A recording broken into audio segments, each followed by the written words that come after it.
Hasta hace relativamente poco no tenía mucha idea de qué es lo que podríamos meditar. Y la idea o el pensamiento y la meditación surgió hace un par de semanas. Como muchos sabéis, algo que a mí me gusta hacer mucho, que me encanta, es uno de mis hobbies, es viajar e intentar conocer diferentes países, diferentes culturas. Gracias al Señor he tenido la oportunidad de hacerlo en varias ocasiones y dentro de todos los países son los países que están en la zona de África. Este año, gracias al Señor, he tenido la oportunidad de visitar uno de ellos y he pasado unas semanas en China. Un país que es verdaderamente hermoso y culturalmente muy rico. Y hemos tenido la oportunidad con varios amigos de pasar por varias ciudades y conocer un poco de cómo es la cultura, la sociedad y, por supuesto, la gastronomía.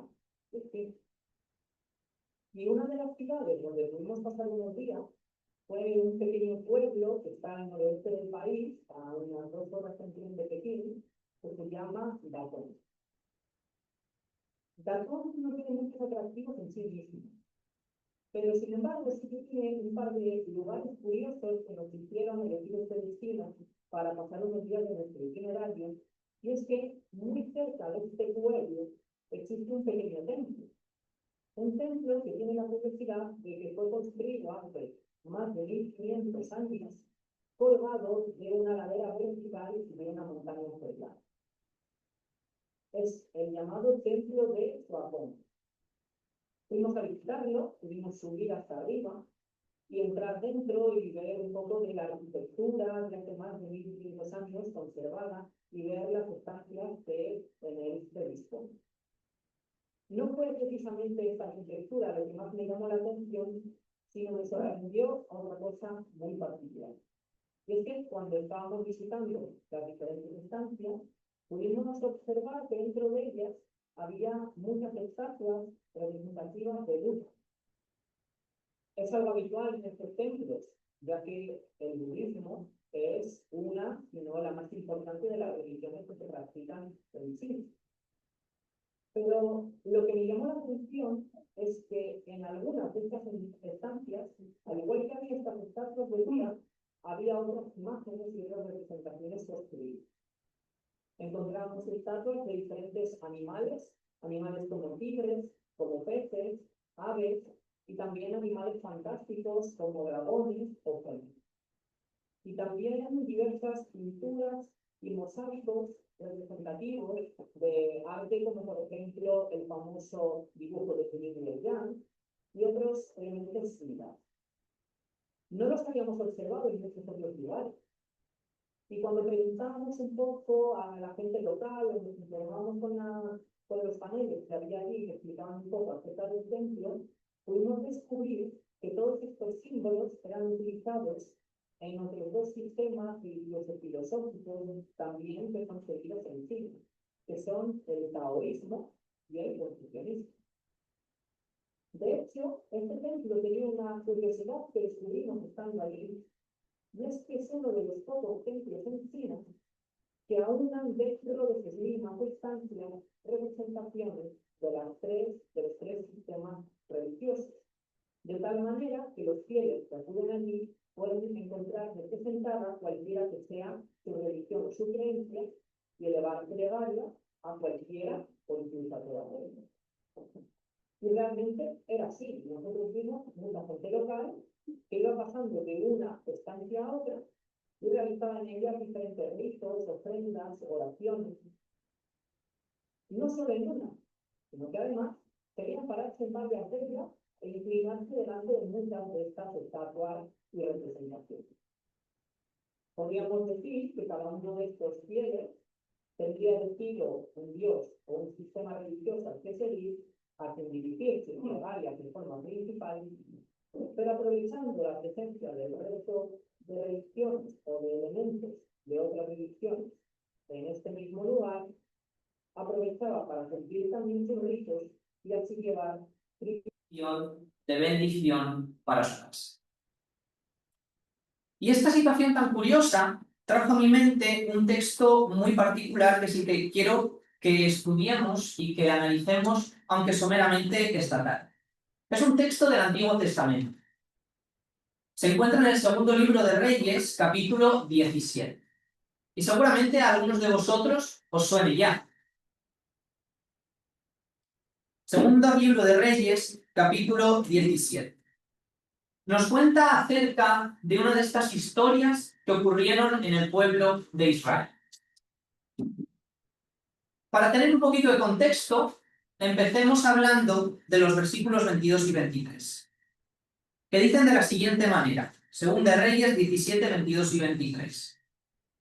Y los hijos de Israel anduvieron en todos los pecados que Jeroboam, que él hizo, sin apartarse de ellos, hasta que Jehová quitó a Israel de delante de su rostro, como él lo había dicho por medio de todos los profetas sus siervos.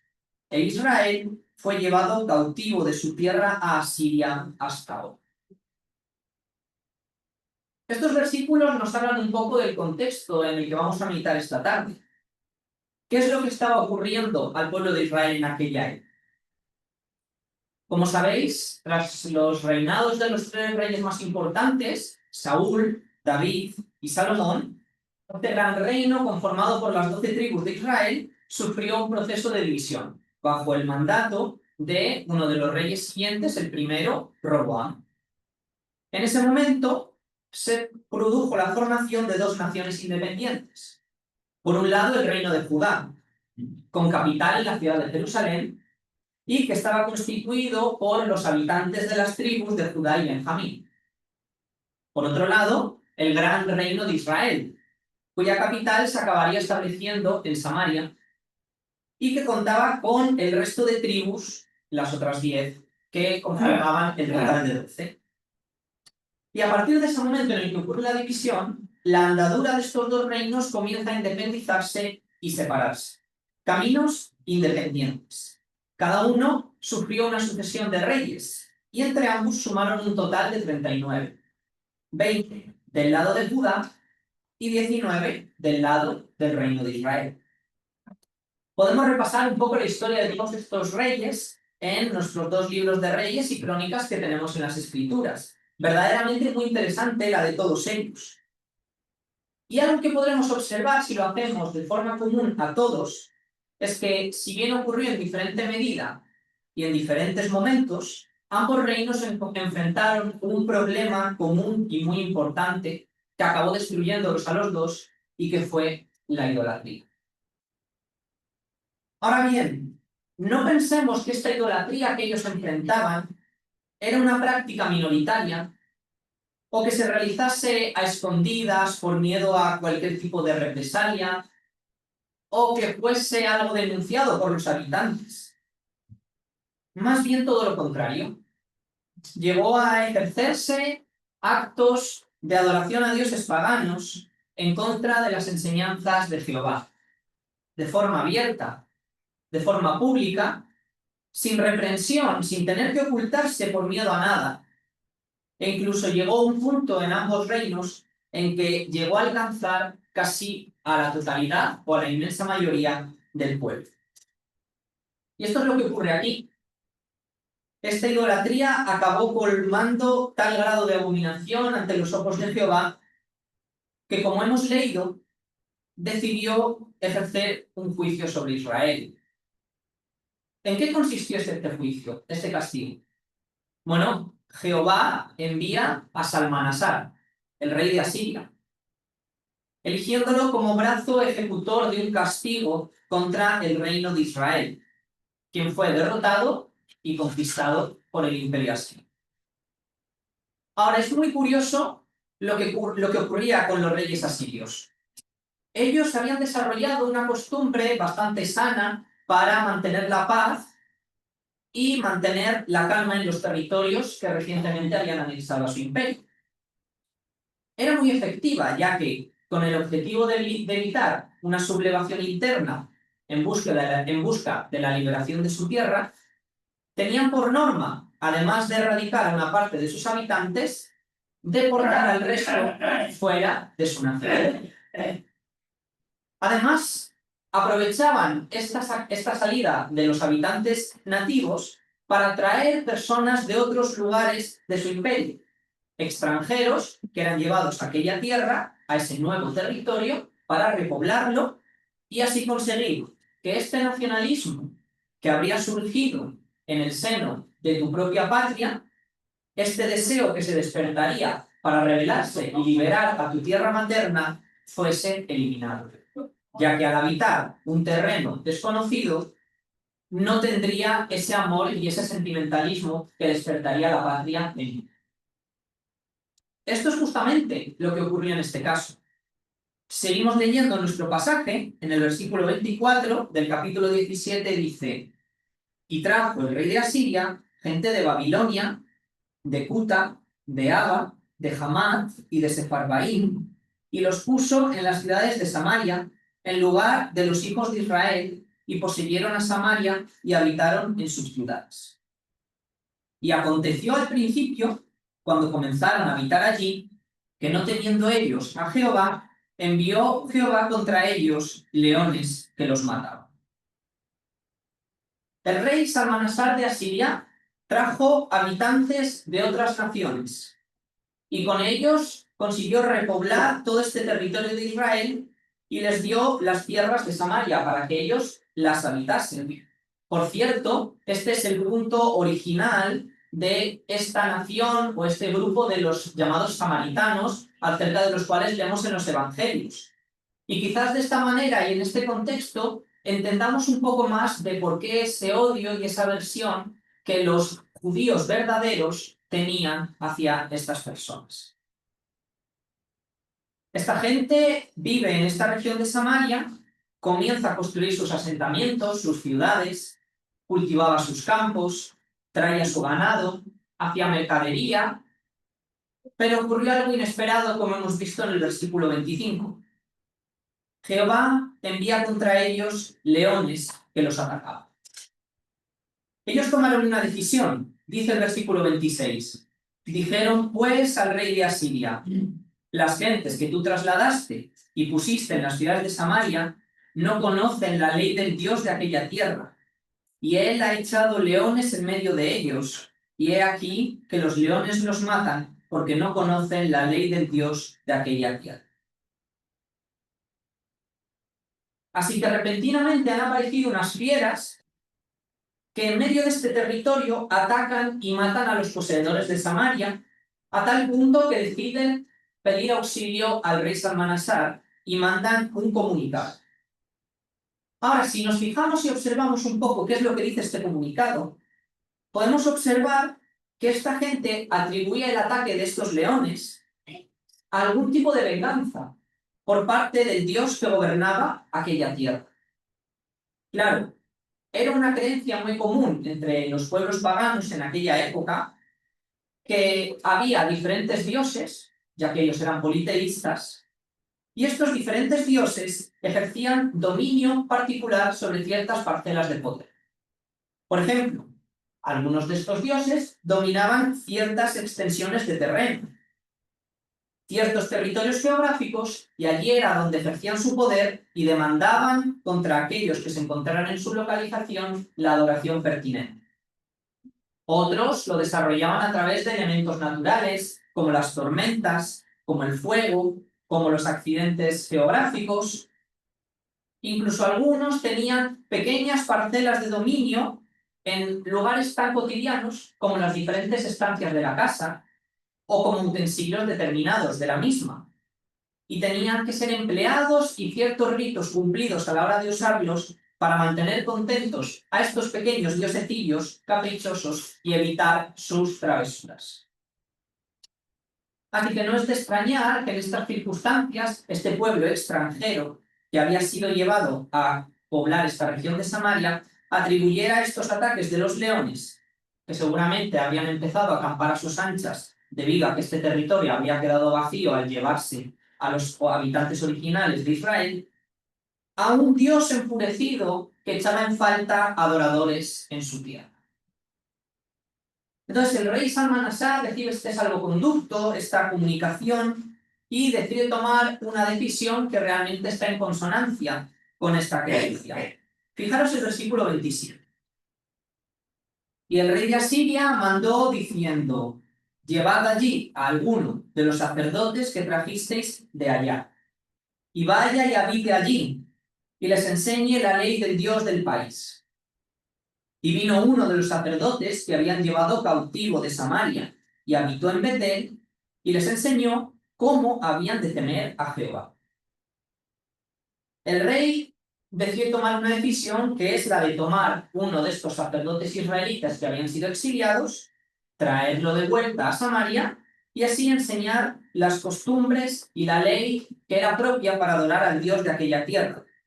Conseguirían, por tanto, mantenerlo satisfecho y detener los ataques de los leones. Así es como hicieron estas gentes, y el sacerdote les enseñó normas y decretos demandados por el Dios de esa tierra de Israel para cumplir.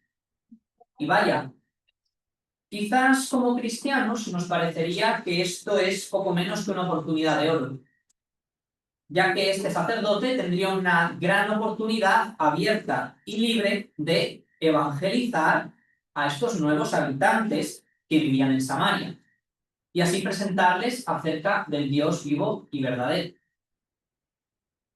Y sin embargo, la opinión de aquellos habitantes no era la que esperaríamos, y las opciones que ellos tomaron fueron sorprendentes, ya que podemos leer que no estuvieron dispuestos a abandonar a sus propios dioses.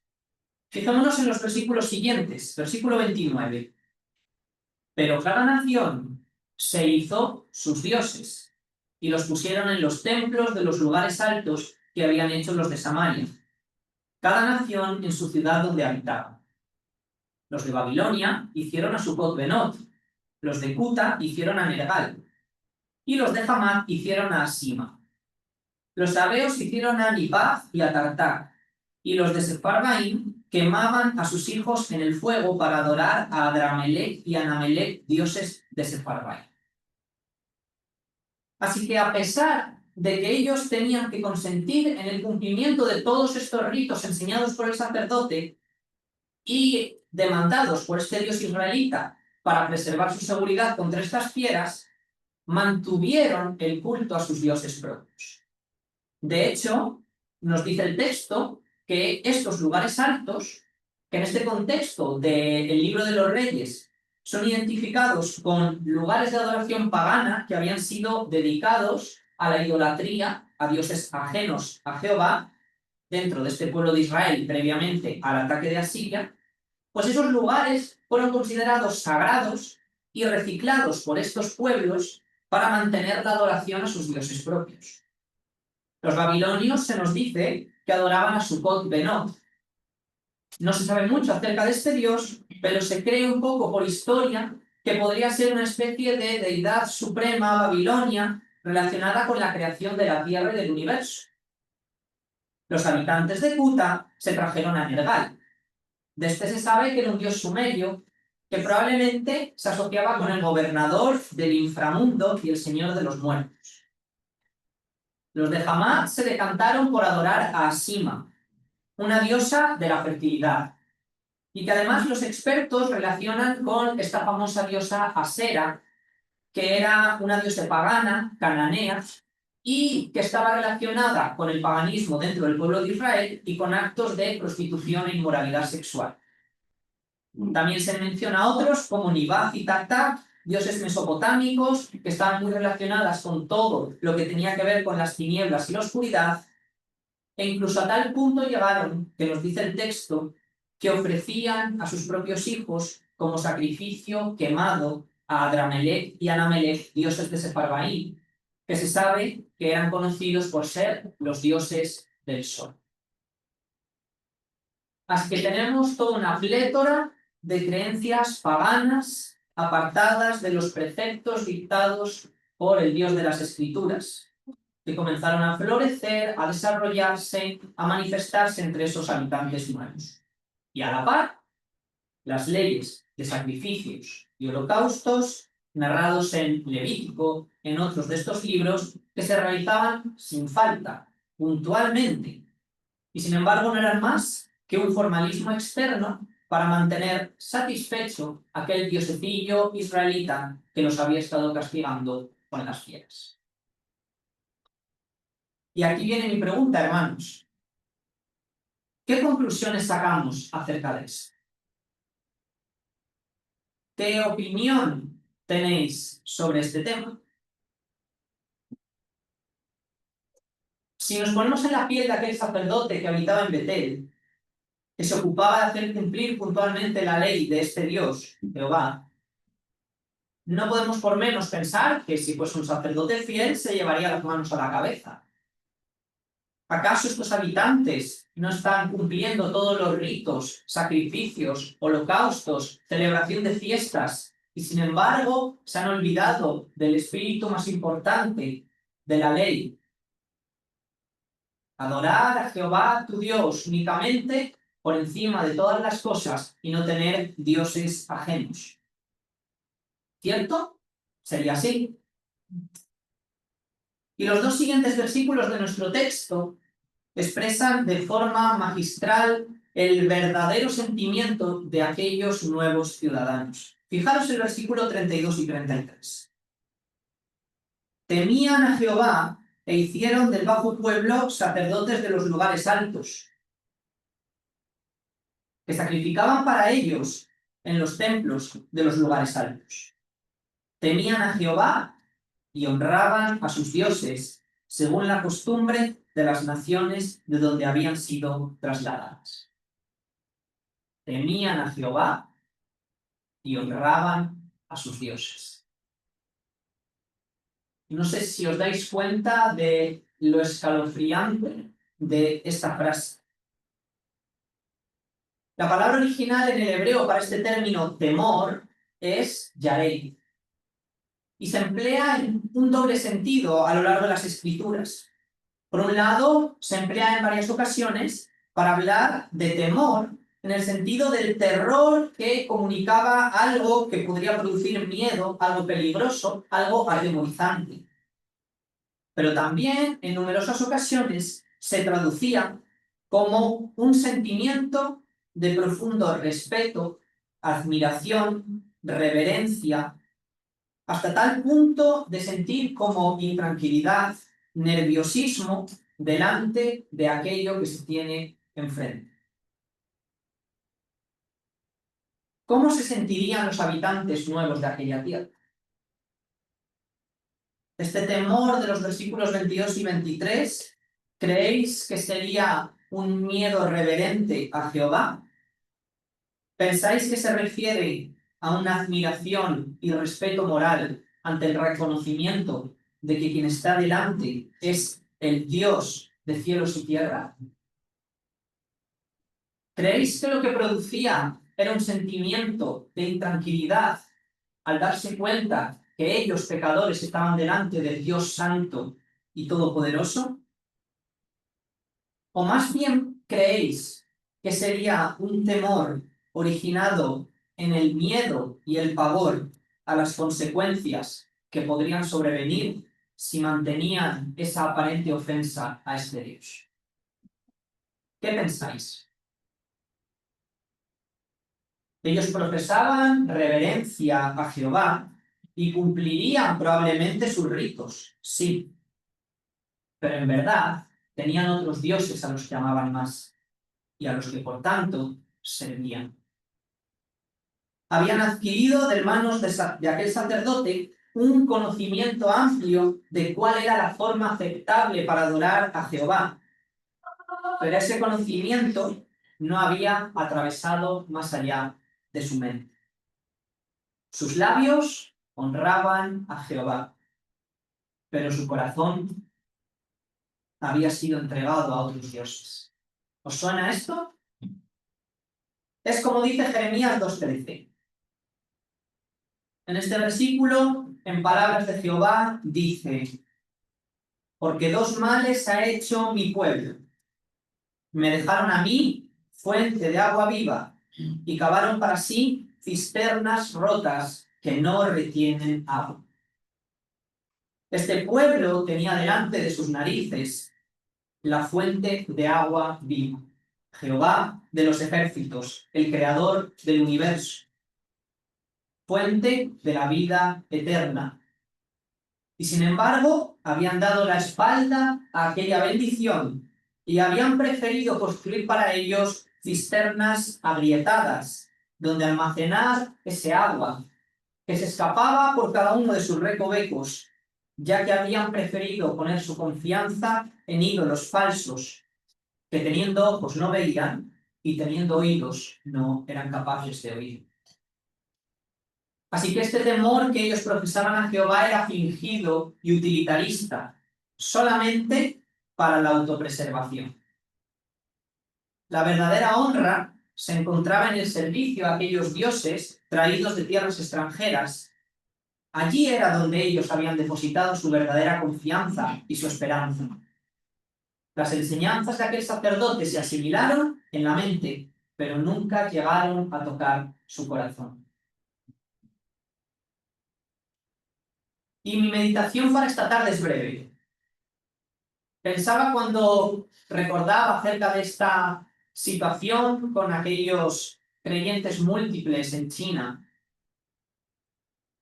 ¿Creéis, hermanos, que quizás el pueblo de Dios hoy también se encuentra ante este peligro de encontrarse viviendo en esta situación? ¿Creéis que quizás alguno de nosotros, de los creyentes, podríamos estar experimentando esto mismo hoy día? ¿Cuánto de nuestro temor a Dios convive con el servicio a otros dioses? Y quiero que esta aplicación la tomemos de forma principalmente personal. Para mí, ¿cuánto de lo que yo poseo no ha sido aún entregado en servicio al Señor? Cantamos los domingos. Hemos cantado esta tarde una canción. Todo cuanto tengo, todo lo que soy, oh Señor, a ti lo ofrezco y me rindo hoy. ¿Cuántas de esas palabras están vacías? Isaías 29:13 dice así: dice pues el Señor, porque este pueblo se acerca a mí con su boca y con sus labios me honra, pero su corazón está lejos de mí. Y su temor de mí, atentos, no es más que un mandamiento de hombres que les ha sido enseñado. Palabras que cantamos, que profesamos con nuestra boca, que alcanzan nuestra mente para ser articuladas, pero que quizás no están llegando a tocar nuestro corazón como le pasaba a los habitantes de aquella tierra de manera eficaz. Y nosotros las cantamos, y cuando las cantamos pensamos, sí, yo temo al Señor. Sí, yo temo al Señor. Pero también sirvo a otros dioses con mi tiempo. Cuando pensamos que 6 días a la semana son nuestros y solo uno de ellos pertenece a Jehová, tememos al Señor, pero servimos a otros dioses.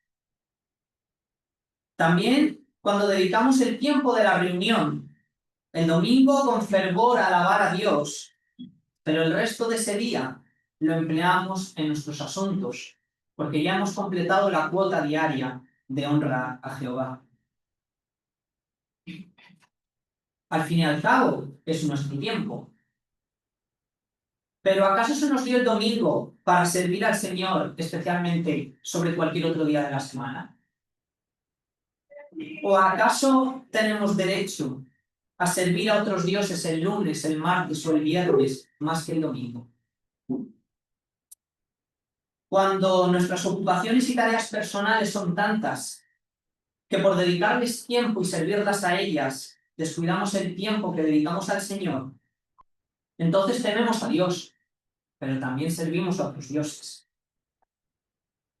Si retrajeres del día de reposo tu pie, de hacer tu voluntad en mi día santo, y lo llamares delicia, santo, glorioso de Jehová, y lo venerares no andando en tus propios caminos, ni buscando tu voluntad, ni hablando tus propias palabras, entonces te deleitarás en Jehová, y yo te haré subir sobre las alturas de la tierra, y te daré a comer la heredad de Jacob tu padre, porque la boca de Jehová ha hablado. Isaías 58, 13 y 14. Y hacemos esto y pensamos, yo temo al Señor, y sí, tememos al Señor, pero también servimos a otros dioses con nuestro sudor. Cuando no estamos dispuestos a dedicar al Señor nada que nos suponga un esfuerzo de verdad. Cuando lo único que estamos dispuestos a sacrificar por Él es poco o nada. Cuando nuestra comodidad es más importante que el Señor o que nuestros hermanos. Porque está claro, si uno entra bajo empleo al servicio de alguien, de un jefe, ha de renunciar a su comodidad y a sus deseos para servir el contrato que establece con él. Y lo asumimos con toda naturalidad y comprensión en nuestros trabajos. ¿Acaso alguien es capaz de negar que le gustaría quedarse más tiempo en cama por la mañana? ¿O que cuando llueve de forma torrencial o hace un calor agobiante como estos días, no sería mucho más cómodo ese día no ir a trabajar? Sí, pero entendemos que hay una responsabilidad de servicio con la empresa, con el Estado, con quien sea, y renunciamos a esa comodidad y a ese deseo personal para honrar ese contrato. Y sin embargo, decimos, sí, honramos al Señor, y lo que entregamos muchas veces son las obras. Los restos aparentes, sí, pero carentes de valor real, porque lo que sí que tiene de verdad valor es lo que ofrecemos a otros dioses. ¿Qué ejemplo dio el rey David en un encuentro en el que tuvo que ofrecer sacrificio en la era de un hombre llamado Ornán? Segunda de Crónicas 21-24. Cuando él ofreció holocausto en aquel lugar, Ornán quiso regalar su terreno al rey David para establecerlo al servicio de Jehová. ¿Qué fue lo que David le dijo a este hombre? Segunda de Crónicas 21-24. Entonces el rey David dijo a Ornán, no, sino que efectivamente la compraré por su justo precio, porque no tomaré para Jehová lo que es tuyo, ni sacrificaré holocausto que nada me cueste. ¿Cuánto de lo que sacrificamos, de lo que ofrecemos a Dios en nuestra semana, nos sale gratis? ¿Y cuánto nos requiere pagar un precio? Hay un libro de la Biblia que últimamente está siendo muy desafiante para mí. Es uno de los profetas menores, exactamente el último libro del Antiguo Testamento, el libro del profeta Malaquías. Es un libro que os recomiendo leer a todos. Es un texto en el que Dios habla a su pueblo y además lo hace sin ningún tipo de tapujo, sin ningún tipo de corrección por miedo a la ofensa. Y hay unos versículos en el capítulo 1 que son realmente interesantes. Si vamos a Malaquías 1, versículo 6 en adelante, fijaros qué es lo que dice Jehová a su pueblo. El hijo honra al padre, y el siervo honra a su señor. Si pues soy yo padre, ¿dónde está mi honra? Y si soy señor, ¿dónde está mi temor? Dice Jehová de los ejércitos a vosotros, oh sacerdotes, que menospreciáis mi nombre. Y decís, ¿en qué hemos menospreciado tu nombre? En que ofrecéis sobre mi altar pan inmundo. Y dijisteis, ¿en qué te hemos deshonrado? En que pensáis que la mesa de Jehová es despreciable. Y cuando ofrecéis el animal ciego para el sacrificio, ¿no es malo? Asimismo, cuando ofrecéis el cojo o enfermo, ¿no es malo? Preséntalo pues a tu príncipe. ¿Acaso se agradará de ti o le serás acepto? Dice Jehová de los ejércitos. El pueblo de Dios en aquel entonces estaba temiendo a Jehová, pero realmente honraba a otros dioses. porque dedicaba al sacrificio a su Dios único y verdadero lo sobrante. Aquello que no valía nada y por tanto tampoco dolía nada entregar. Aquello que era enfermo, que era cojo, que era manchado. Cosas que, como dice aquí en este pasaje, Jehová, no serían capaces ni siquiera de presentar ante sus amos humanos, ante otros hombres, sin que se le cayera la cara de vergüenza de lo que estaban haciendo. Eso es lo que estaban ofreciendo al Jehová, el Dios de los ejércitos. ¿Sabéis qué es lo que pasa? Que el destino de estos hombres no iba a llegar muy lejano. Dice el versículo 9 de este mismo capítulo: ¿qué consejo da Jehová a estos? Ahora pues, orad por el favor de Dios, para que tenga piedad de nosotros. Sí, nosotros tememos al Señor, pero servimos a otros dioses si lo que le ofrecemos es lo que nos sobra. Lo que no duele entregar, porque de todas maneras no vale nada, no íbamos a hacer nada con ello, no íbamos a dedicar ese tiempo a ninguna otra cosa. Así que total, lo entregaré al gran Rey de Reyes y Señor de Señores. Versículo 14 de este mismo capítulo: maldito el que engaña, el que teniendo machos en su rebaño, promete y sacrifica a Jehová lo dañado. Porque yo soy gran rey, dice Jehová de los ejércitos, y mi nombre es temible entre las naciones. Y lo hacemos y pensamos: sí, tememos al Señor. Y sí, tememos al Señor. Pero también servimos a otros dioses muchas veces con nuestra vida. Porque muchas veces asumimos que quizás el objetivo último aquí es nuestra salvación. Y puesto que gracias al sacrificio de Jesús, esta es perfecta, completa, no se puede perder una vez aceptada, entonces este trabajo y servicio a Dios y nuestro testimonio con nuestra vida cristiana pasa a ser algo secundario que no tiene tanta importancia. Cuando nuestro compromiso con Dios no va más allá de lo que es estrictamente necesario para callar nuestras conciencias en el día a día. Creo que es tiempo de que consideremos personalmente si quizás nuestra vida cristiana muchas veces no consiste en una serie de meros formalismos que cumplir en lugar de una vida consagrada que vivir. En lo que requiere diligencia, no perezosos, fervientes en espíritu, sirviendo al Señor, gozosos en la esperanza, sufridos en la tribulación, constantes en la oración, compartiendo para las necesidades de los santos, practicando la hospitalidad. Bendecid a los que os persiguen, bendecid y no maldigáis, gozaos con los que se gozan y llorad con los que lloran.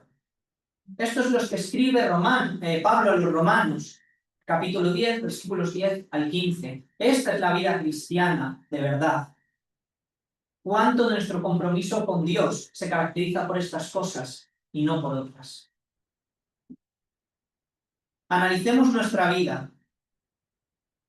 Miremos honestamente delante del Señor, con sinceridad en nuestro corazón, si debemos pedir perdón por algo, por algún área de mi vida de las que aún somos los dueños.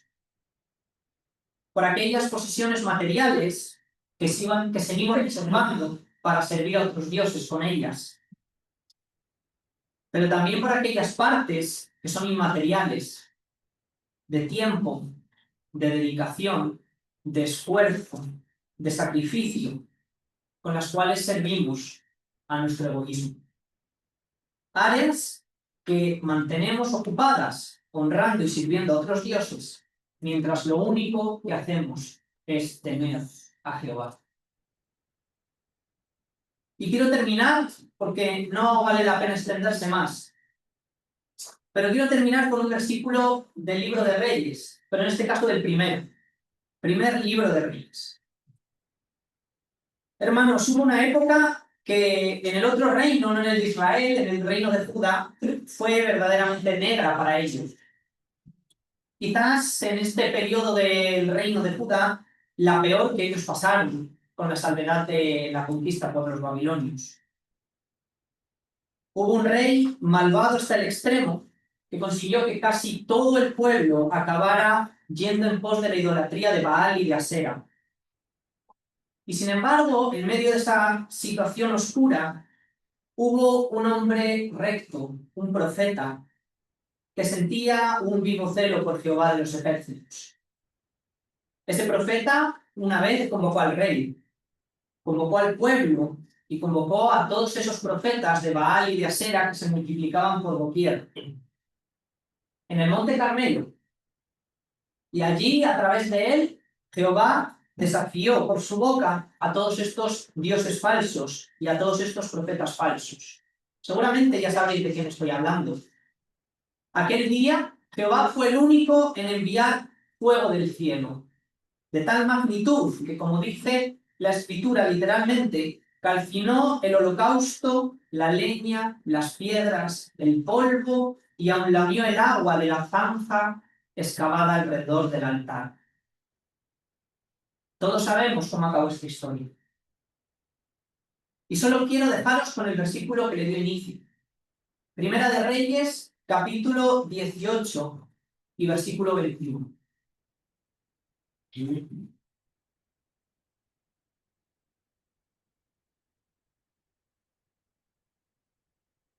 Y dice así: y acercándose Elías a todo el pueblo, dijo: ¿hasta cuándo claudicaréis vosotros entre dos pensamientos? Si Jehová es Dios, seguidle, y si Baal, id en pos de él. Pero el versículo no acaba ahí. Tristemente, dice: y el pueblo no respondió palabra. ¿Cuál va a ser tu respuesta, mi respuesta, en esta noche? Amén.